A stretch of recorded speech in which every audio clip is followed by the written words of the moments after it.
eu tenho o sentimento que na raiz da minha história está o sentimento assim, não dá para parar.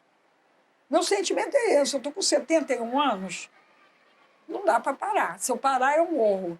Então, eu tenho esse sentimento.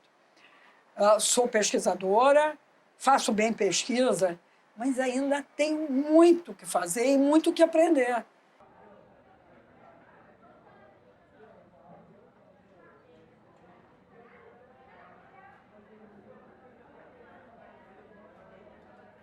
Eu acho que eu tenho uma trajetória, eu acho que é, sob certos aspectos, muito atípica em relação da minha geração de mulheres.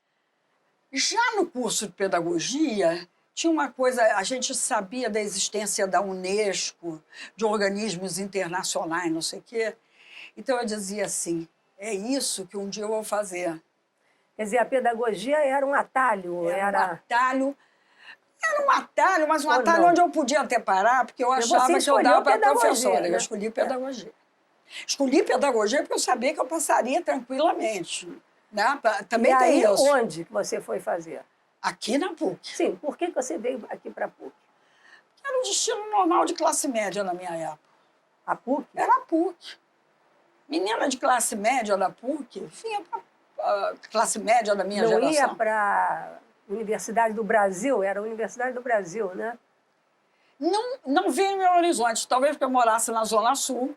A PUC era uma universidade que vinha nascendo e vinha crescendo. E não fiz nem para outro lugar. Isso foi em que ano, mais ou menos? Eu fiz o vestibular, eu entrei em 58 para a PUC. 58. E eu era representante de turma.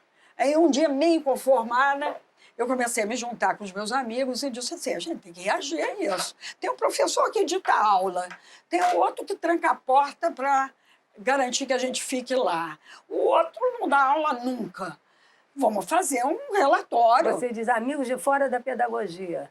Hein? Amigos de fora da pedagogia? Não, da pedagogia mesmo, eu comecei a agitar a minha turma. Tá. Eu disse, gente, isto é uma brincadeira, a gente está numa universidade.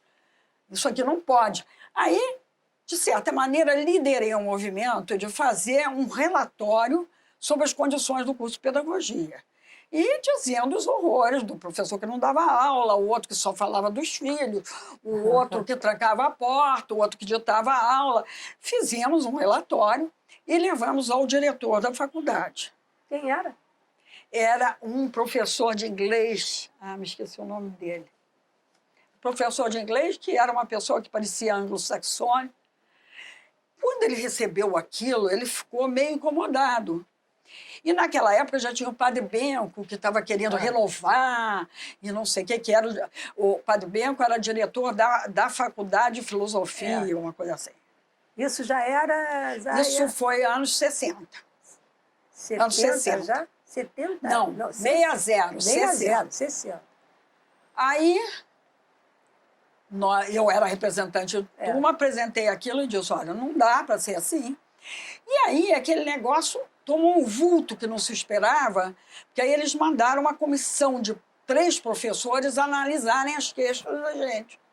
E o coordenador disso foi o professor César da Costa Filho, que era um importante matemático, e que era uma figura muito interessante, mas ele dava aula para a gente de complementos matemáticos, mas também da mesma maneira, bem essas moças não vão precisar de matemática, não sei o quê, ele coordenou esse grupo para avaliar.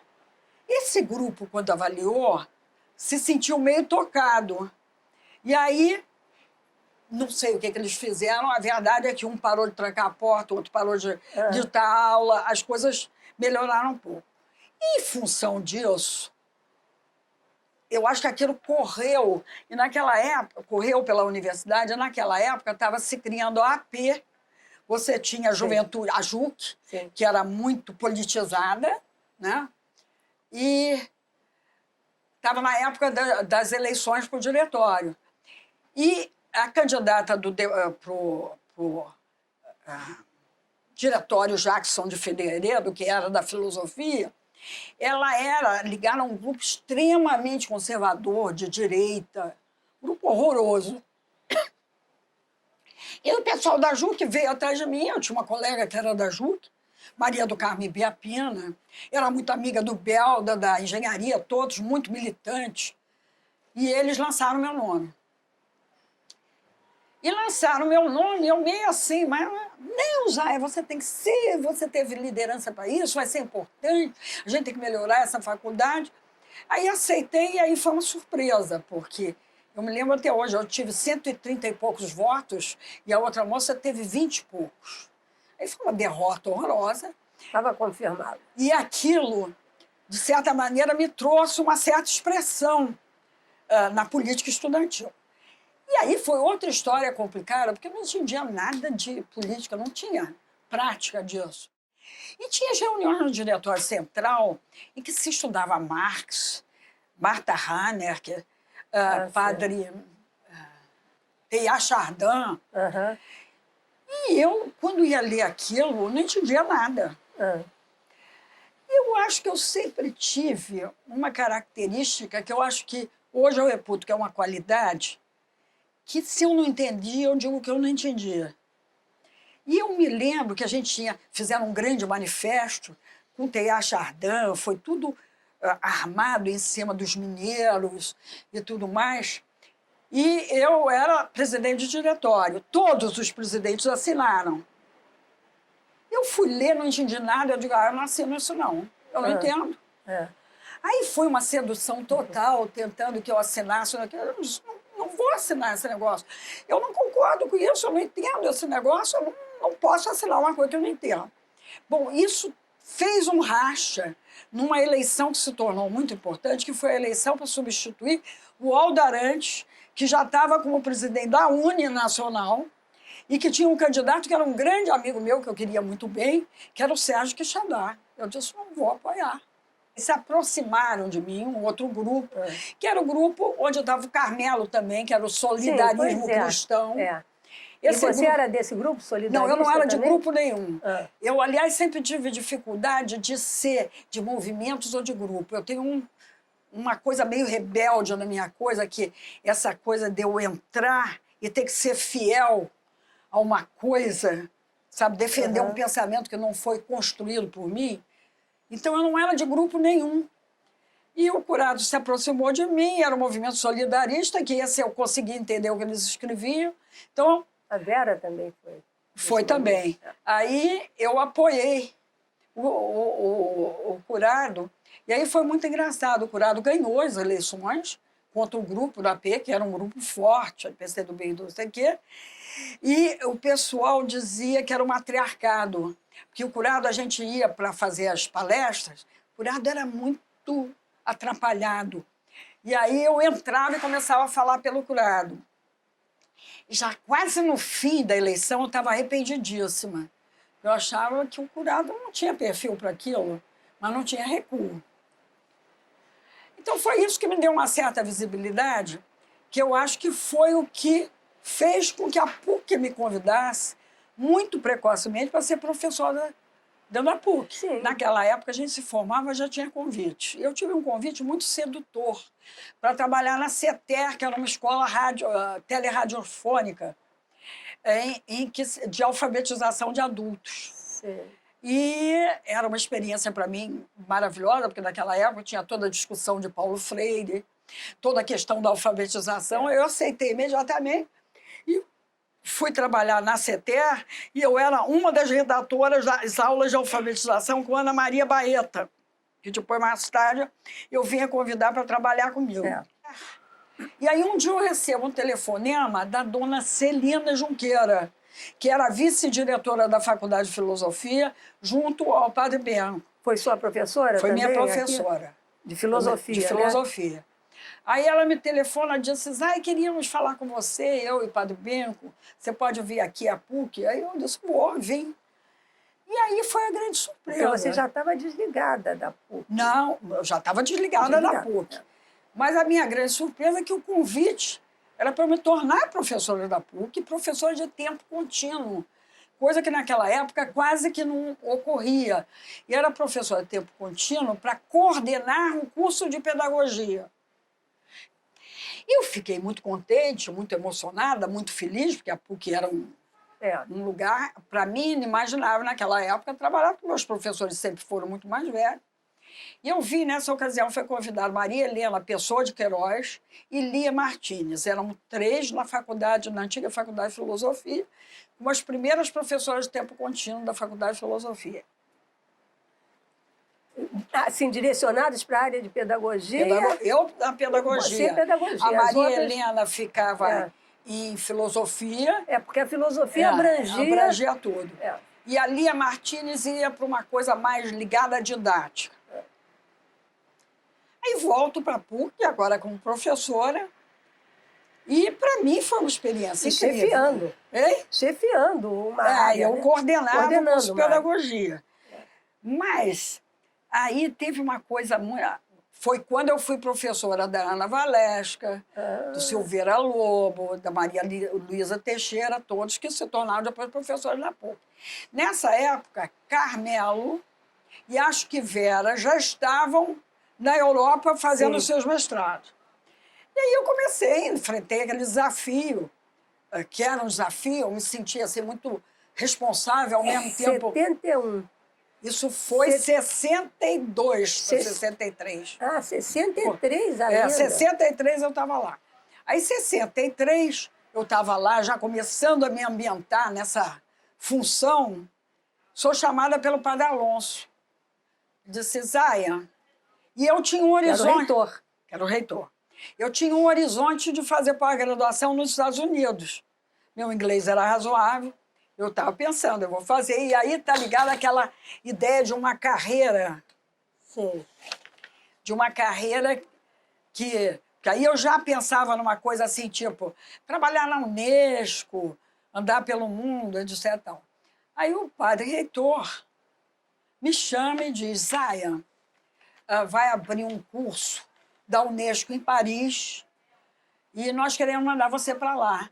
Estava começando a questão do planejamento, se falava aqui no Brasil, 50 anos em 5 do Juscelino tinha progredido para a ideia da educação e desenvolvimento, planejamento educacional, planejamento de mão de obra. Aí ele disse, você vai para Paris? Eu disse, mas eu não falo francês. Ele disse, você se vire. A gente vai mandar você para Paris no segundo semestre. Aí eu entrei para a Aliança Francesa num curso, que era um curso de... Como é que se diz? Audiovisual. Fiz 2 períodos daquilo. Então, era um francês muito preliminar. E quando eu vi, eu estava indo para a França em setembro de 63, mandada pela PUC. Vocês foram os escolhidos. Fomos os escolhidos. Você, mas eu tenho uma ressalva. Sim, faz, mas vocês foram os escolhidos pelo padre Bel. Isso não tem dúvida nenhuma. E para se formarem fora do Brasil. Formar fora do Brasil. Tem uma estratégia. Só que eu tenho uma ideia, porque quando diz assim, os fundadores da pós-graduação, eu não fui fundadora da pós-graduação. Eu fui, como você, uma das primeiras turmas da pós-graduação. Eu também estou começando a questionar isso. Fundadora da pós-graduação. Fundador talvez tenha sido o Carmelo e a Eulina. Acho que talvez sim, eu não sei. Bom, essa ideia de fundador não me cabe. Por que essa pós é 7? A pós não tem nada a ver com a carreira de educador. Tá certo. Do meu ponto de vista. As pessoas que entram para a pós, elas estão com uma outra vocação, com outro interesse, que é pesquisa e professor universitário. Aí essa marca de educador já sai de certa maneira. As pessoas são pesquisadoras. A pós-graduação é um âmbito de formação de pesquisadores, e aí você tem uma coisa, no caso nosso, que é uma seleção forte. Entram para aqui os melhores. A gente tem um monte de alunos, que não vêm da pedagogia. Exatamente. Então, os melhores alunos, normalmente, nossos, não são os da pedagogia, eventualmente tem um ou outro. Então, o que é a educação? A pós-graduação? A pós-graduação é um lugar de formação de pesquisadores. Então, ela catalisou, vamos dizer assim, os mais estudiosos, os que avançaram mais na pesquisa para serem professores lá. E é isso, Tânia. Osaia, você vê a transformação da pós-graduação, desse princípio, anos 70, anos 60, para agora, no clima, na exigência, nas relações mesmo que se estabelece com o próprio campo da educação? Eu acho que você tem que até analisar em termos de etapas. Os primeiros alunos, que fomos nós éramos demanda reprimida. Ou seja, nós não tínhamos espaço para fazer uma pós-graduação, porque não existia. Então, os primeiros grupos que vieram para a pós-graduação eram pessoas muito acima da média da sua geração de universitários no campo da educação. Então, você vê a primeira turma, quem que tinha? Luiz Antônio, depois veio Pedro, você. Nós éramos exceção dentro do campo da educação. Então, eu acho que tem que ver primeiro isso. Então, na realidade, você pega o que nós fizemos, ou o que fazia a nossa geração, as dissertações da época eram verdadeiras teses hoje. Só que eram menos volumosas. Eu tenho horror a essa coisa de medir o conhecimento pelo volume. Então, tese, mestrado, que nem os portugueses, tem que ter 500 páginas. Eu acho que isso é uma besteira, não tem nada a ver. Não tem nada a ver. Então, o que eu vejo, eu acho que a gente tem uma boa pós-graduação, por quê? Porque tem muita demanda para a gente. Se não tivesse a demanda, se fosse igual à graduação, a gente não teria uma boa pós-graduação. Tem uma boa pós-graduação, que foi pioneira, a que se criou, vamos dizer, os primeiros professores formados foram por aqui, no âmbito do Rio de Janeiro, em São Paulo, foi na PUC São Paulo. As PUCs, de certa maneira, foram pioneiras em termos de pós-graduação de educação. Então, a gente, de certa maneira, solidificou um nome na área. Então, você fala PUC de São Paulo, PUC do Rio, hoje em dia a USP, é outra coisa. Mas isso tem a ver também, como em tudo, eu estudo isso, eu estudo as melhores escolas do Rio de Janeiro. Como é que elas se constituem? Elas pegam os alunos mais preparados. Só por isso, são pessoas que têm mais capital cultural, são pessoas que têm mais condições. O próprio público exige do lado dos professores. Professor fraco não resiste nessas grandes escolas. Ele acaba, sabe, ou ele não aguenta pela pressão dos alunos, é difícil dar aula com aluno questionador, ou ele não aguenta porque a instituição diz tchau, para mim não serve. Então, os públicos fazem as instituições, sabe? Os professores que você tem ali são professores que têm que ser capazes de aguentar o tranco da demanda. Quem são essas? Mesmo assim, eu diria que a gente encontra hoje em dia algumas coisas alguns grupos mais problemáticos. Aqui e ali a gente encontra algumas coisas mais problemáticas. Mas eu acho que, eu não tenho dúvida que a gente é um programa, nota 7, eu acho que a gente merece essa nota 7. Mas não é como educador. Nós não estamos formando educadores, nós estamos formando pesquisadores. A gente não está nem mesmo formando professores, porque eu acho que o nosso mestrado, aqueles que são professores, depois ambicionam ser professor no ensino superior, o que implica ir para a carreira de pesquisador. Então, é uma desconexão com essa coisa do campo da educação. Então, o campo... E eu não gosto dessa ideia de profissões salvadoras da pátria. Eu acho que tem um resquício, sei lá, de alguma coisa muito rançosa. Não tem profissão maior, porque é uma outra face do professor. Eu adoro ser professora. E sei que sou uma boa professora e tenho consciência dos limites de ser boa professora. Eu sempre digo para os meus alunos, toma cuidado com aquele professor que você acha bom. Que quando você acha que um professor é bom, dá aulas ótimas, você acredita que você aprendeu alguma coisa. E ninguém aprende nada sem esforço. Então parece assim, entendi tudo. A aula da Zaya é maravilhosa. Não precisa estudar. Ninguém aprende sem estudo. Ninguém aprende. Então eu digo, o professor tem uma derivação perversa, que é a ilusão de ter aprendido por parte dos alunos que assistiram a aula do bom professor. A pesquisa, ela já me alimenta por outro lado. Primeiro, cada vez mais, para mim, pesquisa é coletiva. E desiludo todo mundo que diz, mas a minha pesquisa vai ser a sua pesquisa, se não estiver enganchada numa pesquisa coletiva, a probabilidade de ser fraca é muito grande. E agora que eu estou fazendo um balanço dos 10 anos do Soced, que é mais de 10 anos eu estou fazendo um balanço, de repente eu descobri o fascínio que foram esses anos que eu vivi coordenando esses grupos. Por quê? Eu não me sinto doutora lá, assim. Claro que eu sei que eu coordeno, oriento, avanço num monte de coisas, mas aquele debate, eu tenho aprendido coisas incríveis com os alunos. Então, de repente, foi essa semana que me passou para isso. Na realidade, hoje em dia, eu não sou mais orientadora de um trabalho.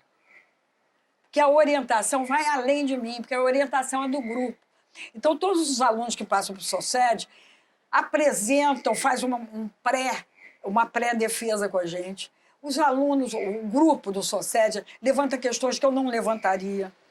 Então, o que eu vejo assim, como para mim não é de demérito nenhum a ignorância, eu me sinto muito confortável diante daquilo que eu não sei. Eu procuro saber, mas, de repente, o não sei me mostra um que traz uma coisa que eu não sabia e contribui. E eu te digo isso com a maior convicção. Eu acho que eu sou uma boa pesquisadora, mas acho que eu sou uma boa pesquisadora porque eu tenho consciência de que avancei num monte de coisas, mas tem coisas abertas me desafiando. Eu entro... Hoje em dia, o que é você fazer uma revisão de literatura?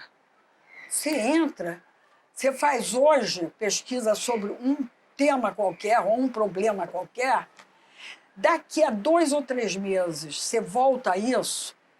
Eu sou inteiramente contra essa ideia de pesquisa qualitativa e quantitativa. Isso, para mim, é uma balela. Não existe isso, sabe? Porque o qualitativo tem muito quantitativo, a maioria dos meus entrevistados viram isso. Você tem que acabou com essa dicotomia, né? Claro, tem que acabar. Por isso que eu gosto do Bourdieu. Bourdieu destrói esse senso comum, douto, vários. E eu acho que ele é rico porque ele é um sujeito que está sempre te desafiando a pensar e pensar adiante, inclusive adiante dele. Hoje em dia eu já vejo os limites que ele traz também, necessidade de ultrapassar a coisa. Eu vou te dizer, eu comecei essa pesquisa, esse grupo do Soced, começou lá com o livro do Roberto Moreira, que derivou o grupo de História da Valesca, o grupo de Sociologia. Pesquisa é uma questão que eu não sei, que eu não conheço. Se eu conheço onde vai dar, está mal. Você vê você com os fundadores. Não começou com a ideia de fundadores, já não está desconstruído. Isso é pesquisa. Já não dá. Pesquisa já é isso. Não dá. Pesquisa é isso. Agora, se você sabe onde vai chegar,